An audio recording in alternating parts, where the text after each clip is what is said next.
involved with complementary and alternative health after suffering years with a chronic illness and could get no results using traditional medicine. After exhausting all of his available options, and he was found dramatic health improvements when he finally came across energy medicine.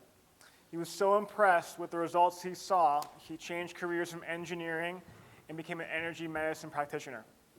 After receiving the benefits of the NES system, which of course he found at the last energy modality and hasn't left since. He soon became a practitioner, became a trainer, and many years later, in January of 2014, he was promoted to Global Wellness Officer of NES Health. He now heads up the Australian and New Zealand markets for NES Health. His passion and drive stemming from the results he once received from his first time as being a patient have translated into all of his training sessions, and despite being based in Australia, many of you have been trained by him here in the States.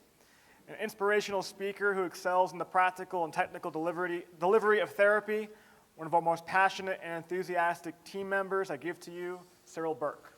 Thank you very much. Thank you very much indeed, Justin. Yeah, it is a pleasure to be here. And in fact, I didn't expect to come here. It was a two-day event, and it was only at the beginning of literally this week, Harry said, "Oh, I really think you should come over. There's lots of stuff." So, all right, so I'm here. So fabulous. So thank you very much. And a lot of you we've met before in trainings and things, and I've really enjoyed being able to deliver to the States. And as Justin was saying, now I'm tasked with building up the Australian-New Zealand situation and bringing through all these technologies all the way through to Australia. It's the last place really for us to start providing the My Health and building a market there. So that's what I'm tasked with at the moment. So I've put together a few bits of information to try and help with the concepts of the animal system. So Emmerich sort of took you through some of the screens and some fantastic case studies. I've got a few things maybe a bit more related to you using it, because how many vets have we got here? Not many. How many people own, let's say, a number of horses? We've got a couple. Yeah, fabulous. So you've got a starting point where you're used to your animals and things of this nature. But for a lot of human practitioners, to suddenly be provided with a system that you can treat what can be a giant animal could be quite intimidating. And what I want to do is empower you to realize that the principles don't change, okay? The way you think, the way you decode with the system, it's all the same. Everything you learn in your NES training, it just carries through, and your animals will thank you for it, okay?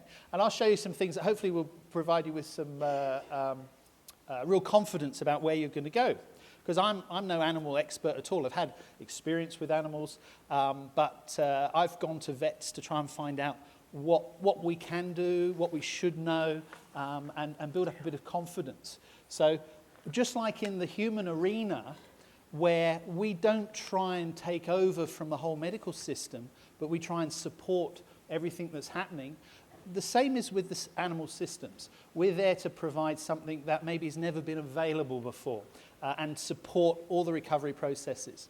So let's have a little look through. See if I can get this to work.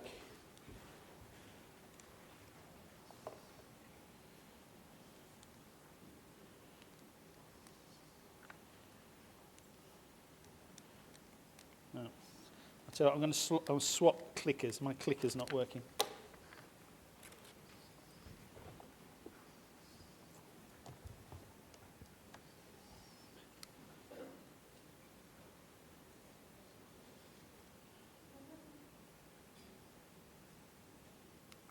There we go.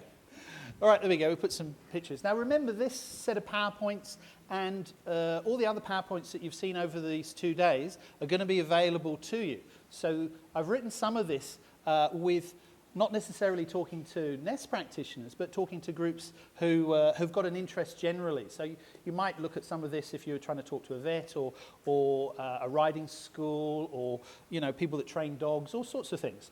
And you'll be able to put your own specialty information in. So I've written an introduction, okay, that we know it works, but really what we're able to say now is it's tried and tested. We've been using the system on humans for a very long time, haven't we? More than a decade. We know it works, and we're confident with it, and we literally have tried and tested it on humans, and now we're ready to treat animals. And that's a complete role reversal, isn't it? Where everybody has been testing on animals, now safe to use on your face or something. Well, it's actually the other way around. We have tested it with humans, and now we're happy to treat the animals. I put this one in here because sometimes we get so wrapped up in trying to tell people what is the technology, sometimes we don't need to. We just refer them. As Justin was beautifully pointing out, if you've got a great restaurant, you don't have to tell them where they got the food from or how brilliant, where the chef was trained. What they want to know is it somewhere I want to go? A NES is somewhere people want to go. So remind them of these types of materials that are available, and let them do the research as they want it, as they find they need it. Because what does a client want? They want their problems resolved. They want it done quickly, economically. They want it done effectively, and it's all about them, okay? So don't make it all about us telling them all the technology until they really want it. So use these references. Don't burden yourself with trying to overload clients. Now, the animal system, you've already started looking at it, and I think Emmerich covered this in quite good detail, but the animal system has the ERs, so we're looking at the big structures. We're looking at the information from a polarity, BFA, EEDs, and EIs, but we're not looking at ETs and ESs. At the moment, they're not something that fits that quite right yet. And I don't know whether we will bring that in or not, because there's a lot of rewriting that would have to be done for the information patterns. But we have a beautiful set of tools that animals respond to so beautifully, okay? The mind and the look within.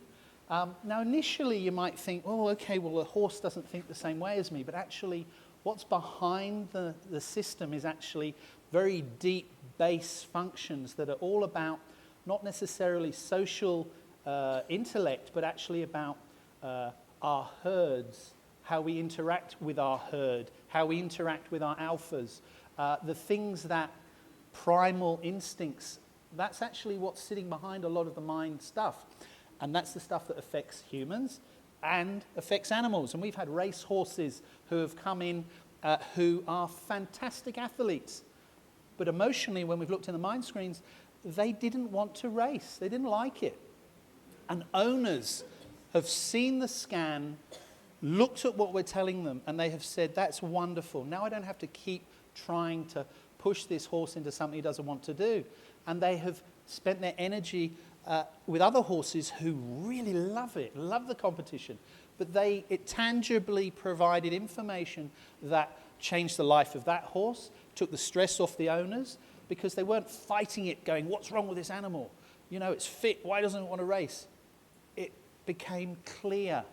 See the unseen. That's exactly what it's done for some people. And the nutritional and environmental information, just the same as you would do through your other NES training. Some of you have started to see some of the marketing materials, and the team here are able to help you with banners and things to put onto your Facebook, onto your websites, help you provide the information as you want in the media right across the country, okay? So we've got banners like this and a whole string of them. And Andrea Evans, who's going to wave her hand, she's one of the great sources of materials like this, and she'll help coordinate where you can get that material from. Let's, let me just think, what have I got behind here? I've never known how to say it right. I'm going to show you a racehorse, I think. Oh no, hang on a minute. This is a vet from Australia. This gentleman, his name is Dr. Rob Willis. And I had the great fortune of answering a telephone call from him. He didn't know we had an animal system.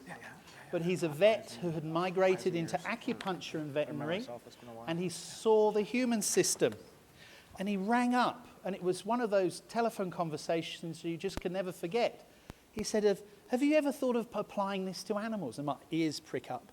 He said, I really reckon there's something in it. I think you guys are onto something. He'd been reading our books and looking at the human side. I said, where are you? I'm coming. And I got on an airplane. I went straight to him. I spent 4 days with him with the animal system. He now has totally changed his practice. He supports professional race horses and cattle, mainly horses, but he's also got dogs and cats that come into the clinic. He's a very well-respected horse racing vet, and the results that we've been getting have been quite phenomenal.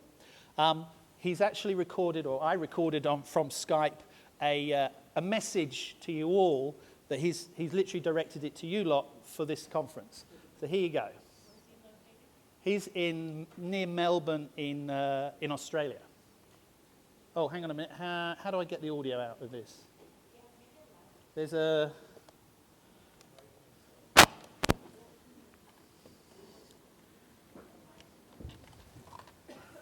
Or is it that one? Okay.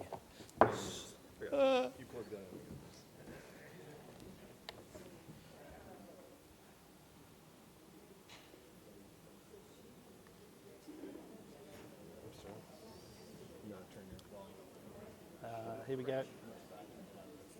Okay. Okay, here we go then. Introduce you to Dr. Rob Willis.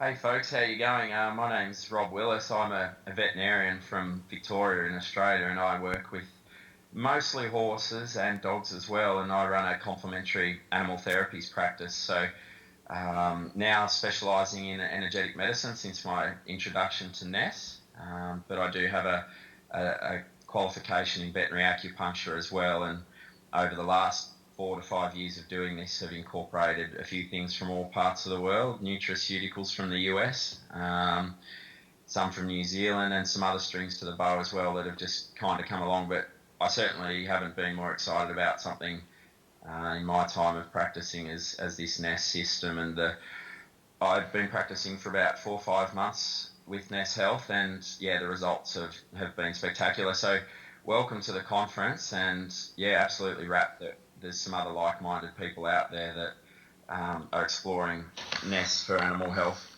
and therapy. Yeah, it's just brilliant. I think you guys will really love the system and the equipment, and see results very quickly. I have been treating people as well, but I think the animals certainly respond extremely quickly, and the owners are absolutely wrapped. A few examples so far.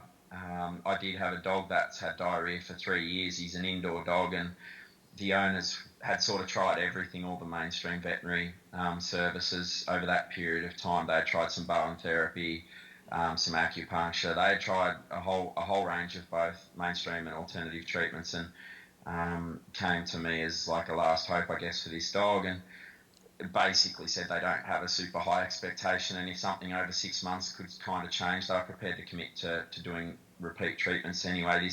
This dog came back after 14 days from its first scan and treatment for a revisit, and the diarrhea had completely gone. So for those practicing, I think the main changes ProVision highlighted on the first scan was the BFA was a red distortion, and the stomach driver and the liver drivers were red distortions, and they were the 3 nutraceuticals I put that dog on, and yeah, 14 days later, something that was there for 3 years had completely resolved. So very exciting. I've had a horse that had a sore eye and a runny eye for 2 years that went after one treatment.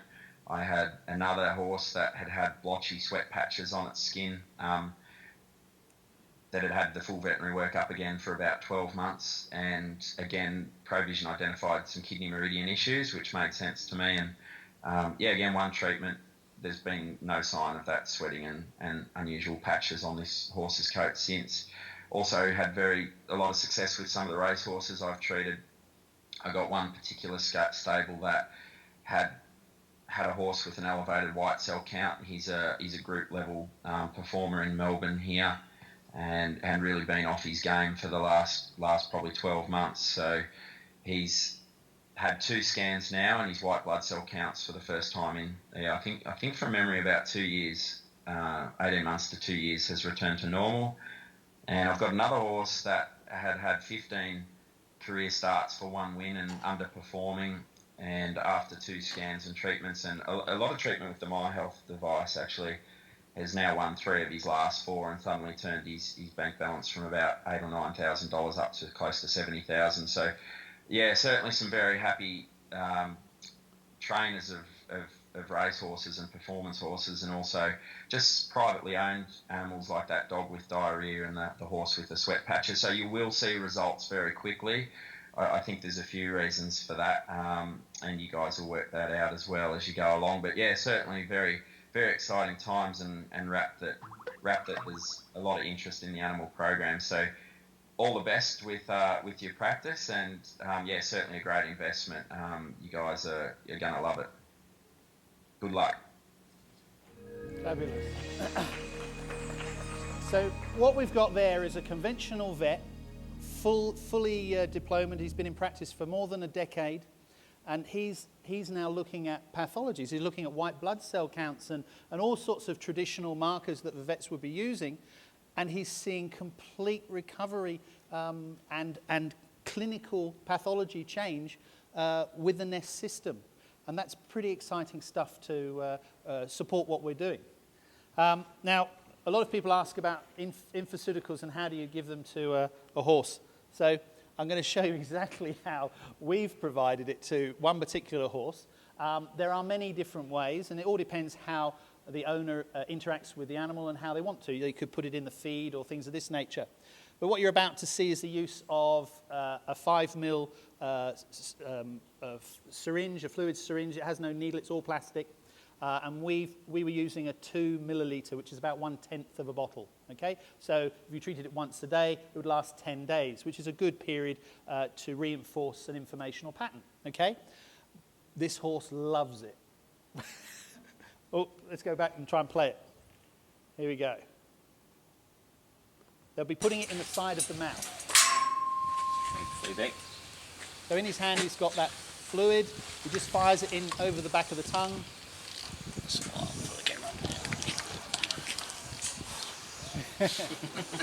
And this horse now, if it sees you with a bottle, it'll follow you and nudge you, and even here, he's actually looking around going, is that it? Can I have some more?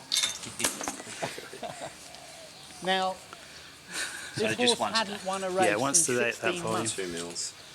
Okay, it had 15 professional starts and hadn't won anything.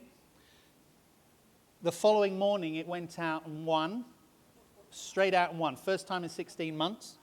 It then did 3 more races, and as Rob said, it made about $75,000 for the owner. Since then, it's made $157,000. I'm going to show you one of the races. It's the 3rd race, I think, that it did after our treatment. Now, we can have a bit of fun with this, right? Because I haven't told you the name of the horse, so you can all choose a horse if you want. All right, so I'm going to give you some names of horses. You choose one, right? And I want you to cheer for it, okay? Because we've got a 2-minute race, and I want you to will your horses on. Okay, the first horse is Empire Rock. Next one is Providential. Next one is Big Lebransky. The next horse is Game of Shadows. Next one is Easy Grand. Next one is For Kate's Sake. Next one's Royal Request. And then there's Pete's Sake. And then Blue Ganges. Now, you've all chosen a horse? Right, you ready to call your horse? Right, you ready? Marks, set, and they're off. Hayes and Dabernick, 4 for the day for Michael Walker. Go on! Racing in the final event, and Providential came out well. So also did the Big Lebrowski, who's going to keep it at bay. Easy Grand away nicely, gets up to 3rd for Kate's Sake, running 4th at Empire Rock. Flying the flag for the Lindsay Park. Okay, in the lead here we have Providential, followed by Easy Grand, followed by Empire Rock. Top end Derby winner Royal Request, who's getting back beyond centre field with okay, they're in the first third. Augustus.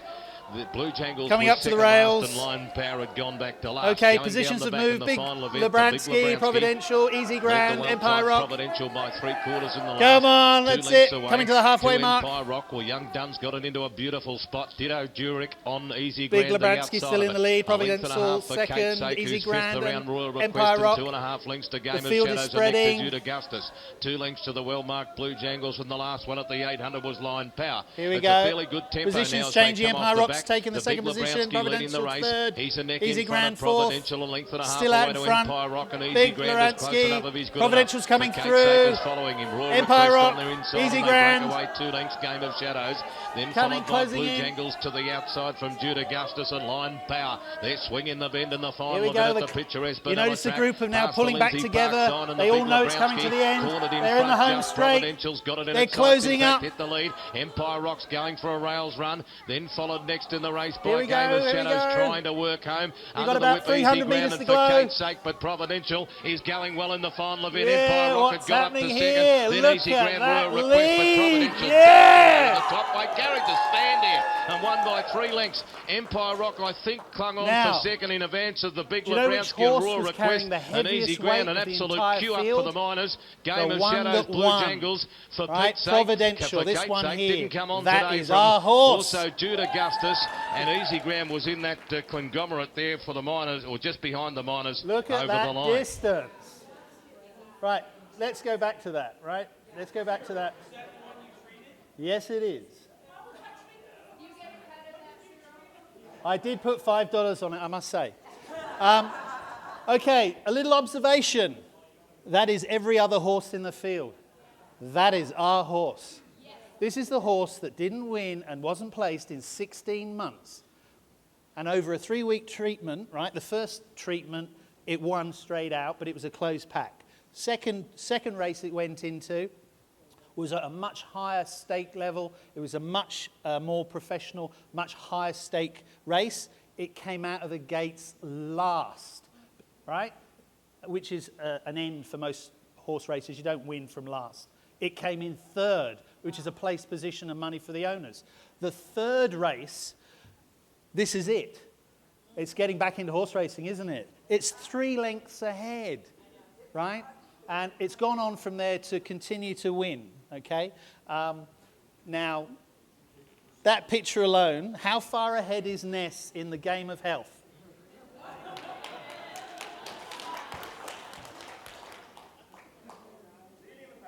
Yep, leading the pack. Quite literally, we could put that there quite easily, and you can do what you want with it. Right, let's have a little bit of talk about treatment, okay? I'm glad you enjoyed your horse race. Think of it the same as everything else. Take the details, understand the history of the animal, find out about shocks or environmental changes or relationship changes. Okay, let's say a horse has had, it's grown up in a certain area and it's been taken away, it's been sold, it's been moved out. That's a relationship change, isn't it? It's changed owners, it's changed all sorts of things. And these all have an impact. So take down that type of information. Ask about what it's been treated with, because believe it or not, they're using antidepressants and all sorts of things on animals, particularly domestic dogs. The poor things are receiving the same medical treatment as the general public. So by asking questions, you're going to get histories which you would treat in the same way as anything else. Start to understand the factors involved. Also observe the owner and the pet, because very often an anxiety that the owner has or a disturbance gets transmitted through to the animal, because the animals tend to place us in the alpha position. So they're looking for us to guidance. If we're stressed emotionally, then our animals often take on that role. Very often you'll go to an animal and the owner will say, oh no, this horse, it bites and kicks, you don't want to stand there, you know? And then when you treat them, the animal, it wants you. It's, it's right there and it's happy to be treated. And when it goes back to the owner, it bites and kicks them again. Now, that's often to do with their relationship, okay? So often you may need to use the human system and the animal system. I'm not saying you have to have 2 laptops, but don't think that you're just there to treat the animal, because you often find you can support the whole farm by treating the families and the animals. And dynamics that you're not seeing suddenly filter all the way through the farm, okay? So we've got two systems. We've got some fantastic tools. Don't be frightened to provide both human and animal, because you're not a vet necessarily. You're there as an energetic specialist, aren't you? And you're providing support to every type of treatment. Now, hygiene. You know, we like to think we're clean, etc. But when you start working with other species, there are things to pay attention to, and it's normally good practice, both energetically and from a hygiene point of view, to clean your hands, etc., wash your hands. But you're going to be cleaning your electrodes more deliberately. You're going to be calibrating them more often. You're going to be aware of maybe your shoes entering a farm, etc. And the reason I mention that is because there are conditions which we must be aware of in a responsible manner. You need to be aware of what's happening both globally and nationally when it comes to conditions, diseases, transmittable events. In Australia, for example, we've seen quite a lot of equine flus, which are often managed by the state, and you'll find areas of the countryside will be annexed off. You'll see barricades, etc., and they won't allow animals to move, and they'll be monitoring the movement of traffic and vehicles. Also, unfortunately, in Australia, we have what we call the Hendra virus, which is lethal to humans, right? So be aware and understand these types of things. The report of Hendra virus is normally, my horse doesn't feel very well, it doesn't look very well. And if it's an area of the country which is starting to suffer that, you're responsible to know and understand it. So you may start taking a bit more interest in veterinary posts or healthcare posts related to these things. They're very rare, but it would be unresponsible for us to not make you understand that you're moving into areas that governments and others would like to make sure are controlled and safely treated, okay? Skins and coats and things of this nature, they're always a good indicator of what's happening in an animal. And our first priority is to the well-being of the animal.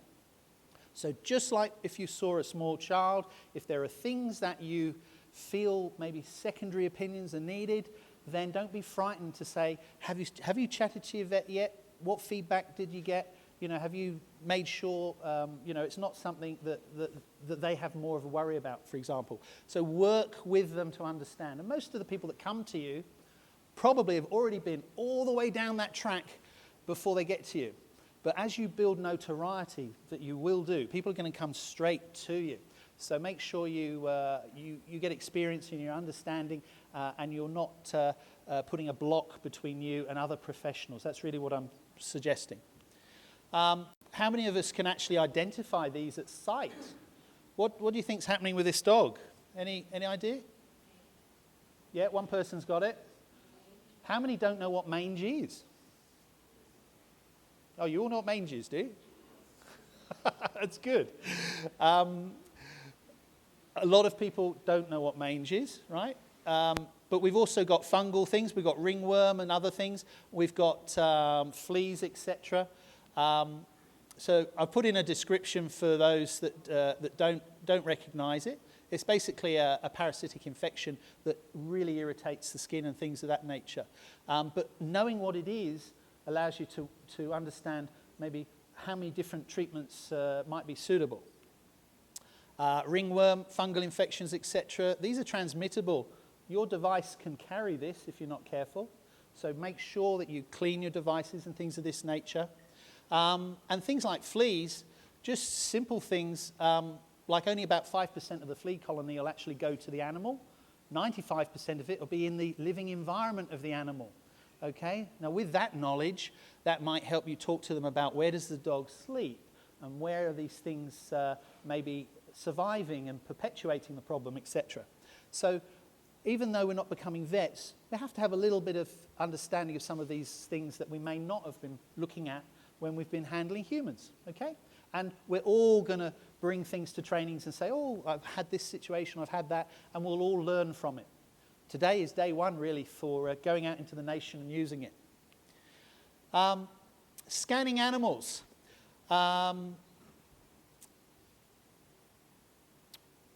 Yeah, well, this is really a statement about the fact that we're not there to diagnose diseases and things of this nature, because that's not our specialty. We're there to provide support to the information scans, etc. So that was written for a general group that maybe had no understanding of NES and could be useful for you.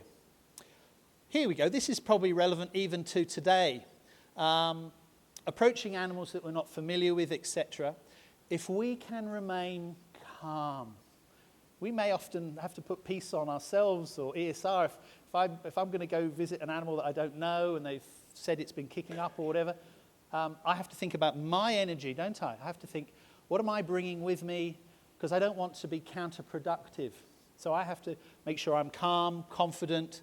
And today we had some beautiful animals, didn't we, that were fantastic. But if we had been agitated, distressed, a bit nervous, or in an environment that we really weren't confident about, we could have easily caused complications ourselves. The animal not standing still or moving around or stepping on our laptop because we didn't realize it, its range of movement, etc. So just be calm, relaxed, confident, and that comes from a little bit of experience. So if you're not used to dealing with animals, start finding them. Find your neighbors who've got them. Start patting them, touching them, feeling them, getting a sense of them. That way, when you have one as a client, you've already jumped over so many hurdles. You're already that much more confident, okay? The vet had been to visit previously. He'd had his face smashed in and his shoulder broken. And even the owners were very agitated by this animal. Now, the guys you see in the pictures, they're all 6 foot plus, 6'6". They're huge, big farming guys. I'm just a little thing. But you see the way they interact with the animal in the pen, they're frightened of it. They're like, whoa, get it over there. And they all responded to this animal in the same way. I had to calm that animal down because we actually treated it with infoceuticals. We deliberately placed infoceuticals in various breeding areas. And I needed to calm the animal down before we took on that process. So have a look. This will give you confidence in your equipment and the ability to remain calm, and everything will be calm around you.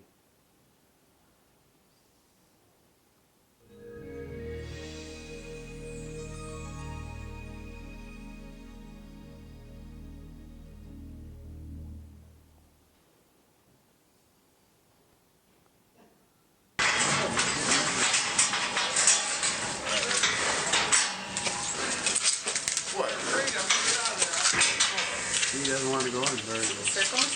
Circle? There you go. Yeah. Straight. Okay. He's got a big frame size.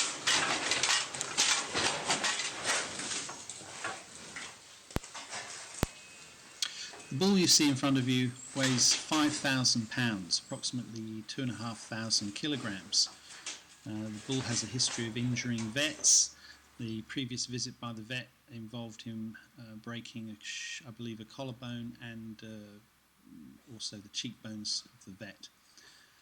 You can see in real time how this animal responds directly to the My Health device using a very low energy pulsed electromagnetic field with NES proprietary information.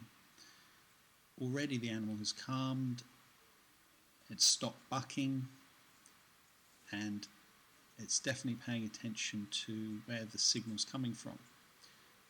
And here we are at about the 15-second mark, and I've been able to put my hand on the muzzle of the animal, and within around a minute we're able to stroke its nose and tickle it behind the ears. The owners of this animal tell us that this is not what they normally are able to do. It just shows you how quickly the NES My Health device is capable of calming an animal down, removing stress, making it much safer and much more effective to handle.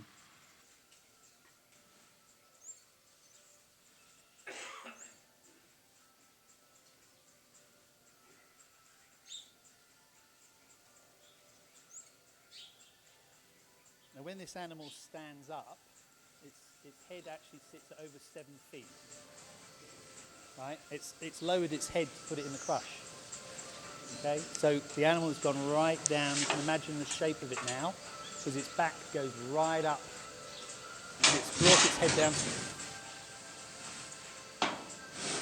You see? Mm-hmm. It's aware of the mind. It's actually sensing with its nose. None of the farmers have ever touched this animal in that manner. They literally can't. No, I was running male, actually. Male energy.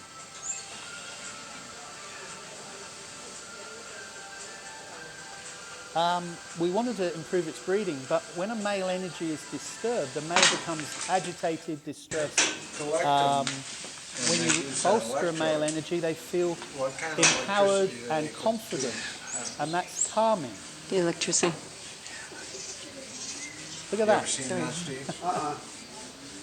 It scares you. Huh? It scares you. You can grab a hold of it. It's a happy bull. Very happy, yeah. Yeah, in the full video you can actually hear them, yeah. Thank you. So now I hope you've got some confidence, okay? Obviously, I'm not saying rush out and stick your head in every dangerous spot, but by being very deliberate, remaining calm, being there for your client and not allowing your emotions to run into it, they just relax, and then you can work safely with them and have a really positive response for them. And that's the same for humans, animals, the like. Yes, yeah. Calibrating the devices. I mentioned this previously. It's very important, particularly if you're going to do a scan and place it on a coat, because you get the best opportunity to get a signal base through it. So the computer's looking for a circuit. It needs to know that the body's there. So you're all familiar with that, and I think we demonstrated that today, but it's a reminder there for you. Infoceutical delivery, we've seen that through a number of different methods. You're going to base that on what's convenient for the animal, the owner, and number of drops, and they're all based on the size of the animal, the condition of the animal. Follow your instincts. Animals respond really well to the infoceuticals, so you don't need to overload them, and they're only little masses, so it's great. Okay, there's a Q&A opportunity. So let me see, Emmerich's in here as well somewhere. Is Emmerich in here? I can't see him. All right. Ask me then. When you're putting the syringe, the infoceutical in the syringe, are you mixing it with water? Or No, I wasn't. I was in that particular shot. We were using, I think it was a 5 ml syringe, and we used 2 ml of it. It was about 1/10 of a bottle. The 5 ml ones fit perfectly in the bottle, which is ideal. You literally just lower it in, and it's just an excellent delivery method we found. So make sure that the cylindrical diameter of your syringe fits nicely in the bottle. And once you've found one, work with that, because it works well. We weren't mixing it, but you could have if you wanted to. With 2 milliliters, you can pop it in the side of a large animal's mouth, and straight away it's in there, and it's got the volume of fluid allows you to create velocity. If there was hardly anything in there, it would just dribble out, but with just a bit of velocity, because it's got a little bit of volume, it just sprays into the back of the mouth, and bang, it's delivered. So that works well. But you could have easily made up a smaller solution or another solution, less concentrate if you felt you needed to. And you might drip feed the animal over several days, maybe 3 times a day if you wanted to try that process as well, which is very effective, by the way, providing maybe smaller volumes multiple times a day. But your training level 1 and 2 will talk to you about when to provide drivers and when to provide other things at different times of day. So always think that if you're providing a driver, it's going to bring in energy, which is better in the morning to mid-morning, etc. Sorry, questions? Yeah, if you have a dog, say for instance, that's difficult, can you put it on a treat, an infoceutical? Absolutely. That's why we've got dried foods and many other things. You can certainly do that. The delivery methods are almost endless. You could, like a big animal, you could take a carrot and core a bit out and put it in and then cap it again. You could do all sorts.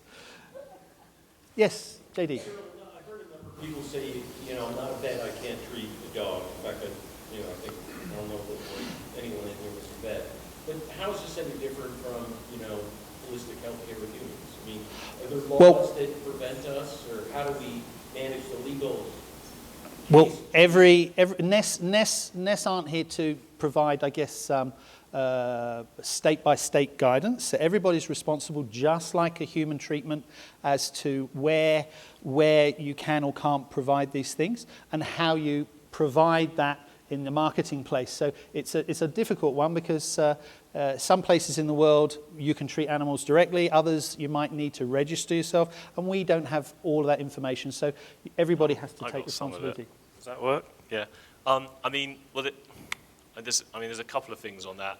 So when you're looking at human side and animal side, the animal side is actually a lot freer than the human side. So when we were looking into this and we spoke to our various FDA lawyers, the whole animal side is actually it's pretty much completely unregulated.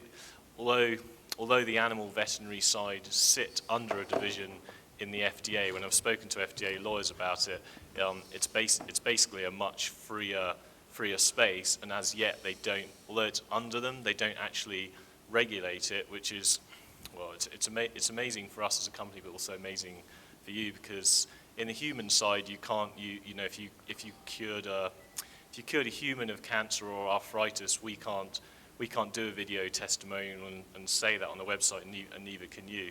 But in the animal world, you actually can't. You actually can. There's no regulation that stops that. So you can actually use video and client testimonials. And in answer to the other point, it's very similar. It's very similar in the animal world.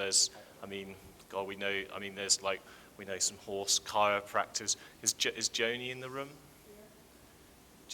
So yeah, Joni's there. He's a holistic animal practitioner.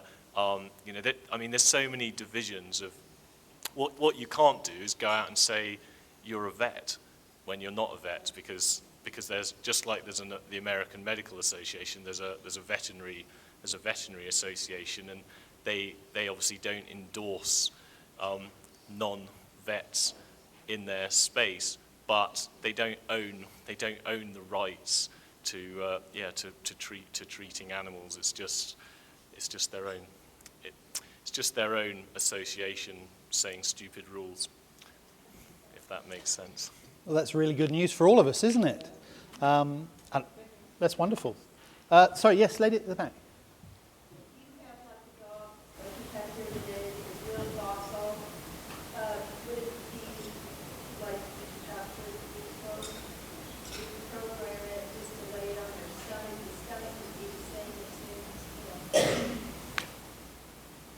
I'm not sure of the question, sorry.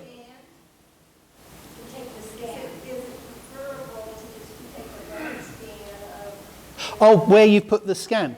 Well, the information pattern is, as we all know, is holographic. So the end of the nose might be the end of the tail. It's all interwoven. But in the same way that if you've got a little child and they say, oh, I've got a tummy ache, sometimes you better, instead of using their hand, get them to hold the device on their tummy. Now their focus is there, all their energies are about that situation that they're preoccupied about. And an animal is very similar. If you have a damaged digestive tract or an arm or a leg, if you put the device there, their first interest is, oh, what's happening there? I know I've got a problem there.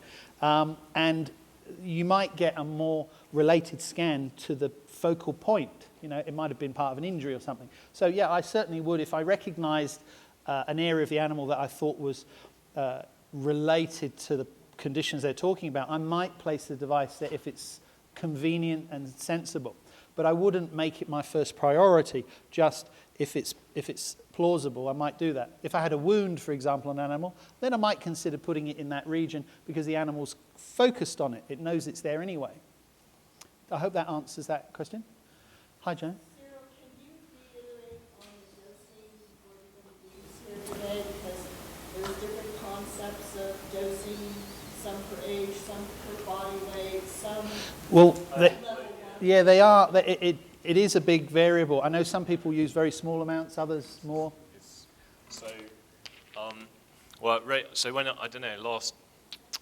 So dosing is fractal. So the difference between 3 drops and 6 drops, 9 drops, 15, 28, etc. It's nothing to do with volume. Volume is completely irrelevant. What more drops means is a higher. It just means it's a higher quality of information. So I wish I had a fractal picture, but if you were looking at a snowflake up on that screen, and we were just looking at a tiny bit of it, that tiny picture that we're looking at, that's the equivalent of looking at having 3 drops. It has the same information. Now, if we use more drops, it's like looking at the overall snowflake, which is the same information, but it's just higher resolution, it's higher quality. And how that equates to animals is it's basically exactly the same as it is for humans. So the dosage is the same because the volume is irrelevant. It's actually to do with the amount. It's just to do with the quality of the information. So you do exactly the same that you do with humans. So it's this. I don't want to get the protocols wrong, so I'll get shot. But it's 9 drops and 50. Is it 9 drops and 15 drops? Yeah. So it's basically the same. It's the same as humans. If you're treating an elephant, you don't need to use like 50 or 100 drops. You can still use just 15 or 28 drops. It'll have that same effect. Hello. What did you interpret on the mind screen that would tell you that the horse did not want to run? Oh, I can't remember. I can't remember what it was, but I can't remember what it was. You look on your mind screens and you'll see the different types of interpretation, and I can't remember which one it was, to be honest. But it became very clear discussing it with the owners. They just went, oh, so that's what's happening. It doesn't want to run because it was a superb athlete. There was nothing wrong with the animal at all. It was almost like an environmental thing. It didn't like the competition, where others do, as we've seen. So you can use the mind screens in that way. I don't remember the actual scan information, but I remember the outcome. The horse was relieved of racing, and the owners were relieved of the stress of worrying about why their horse doesn't run, which is perfect. It's a win-win for everybody. Have we got any other questions? We've got lots. We got the Q&A. Yeah, we've got one at the end as well. So last question. When we treat doing any healing process, There's another one under often we see a temporary exacerbating effect or response in both humans and normal. I don't know if it occurs or anybody's practice. I'm pretty new. Yes. So is it a common response when certain parameter or certain aspect of your body don't like it in the beginning? Well, that's an interpretation. It's not that your body doesn't like it. Your body loves it. That's why you tend to feel this great change. And change, unfortunately, sometimes involves a little discomfort. But it's not that your body doesn't like it. Your body is actually yearning for change. That's why it goes into that repair process. Almost all repair processes are aligned with drainage, aren't they? Right? So drainage being the removal of rubbish through your sinuses, through your orifices, through your skin, through your bowel, through your breath. And all of those can be quite uncomfortable. But that's a social interaction, isn't it? That's a social mindset. But for your body, it's actually what it wants to do. It's using those pathways to remove rubbish. So from an animal point of view, I've never noticed something that told me that they were like responding in a way that was uncomfortable. They tend to jump straight to a tremendous sense of change. And even in humans, we have to be careful about projecting an expectation of discomfort, because you're saying, if somebody's going to go change, they may go through this discomfort. Well, we're projecting it immediately onto the patient, aren't we? Because it's not about discomfort, it's about change and drainage and recovery and repair and rest. When somebody says, oh, since you've treated me, I felt exhausted, you go, great. Your body's allocating energies to your repair process. Not, oh, well, you better take another Coke or something or another coffee to pep you up. That's what are we doing? We'd be inhibiting the recovery, wouldn't we? So if they're telling you they've spent the afternoon on the lavatory, you know, and they ring you up and say, oh, I've been on the toilet all day. You don't go, oh my God, oh dear. You go, fantastic. Isn't that a wonderful cleansing process? It only happens for a few, maybe a few motions during the afternoon or the day or whatever, but that is the body using its natural processes to clean itself up and start using natural function to repair. Don't fall for the process of, oh my goodness, you've got a headache. Go, okay, tell me where it is. Let's help you. Come back in. We're going to help make it more comfortable. Your body is using your resources to repair you. Please apply that to your clients. Don't get pulled in with the oh, I feel terrible now. Where does it hurt? Okay, that's great. Let's work with you. Okay?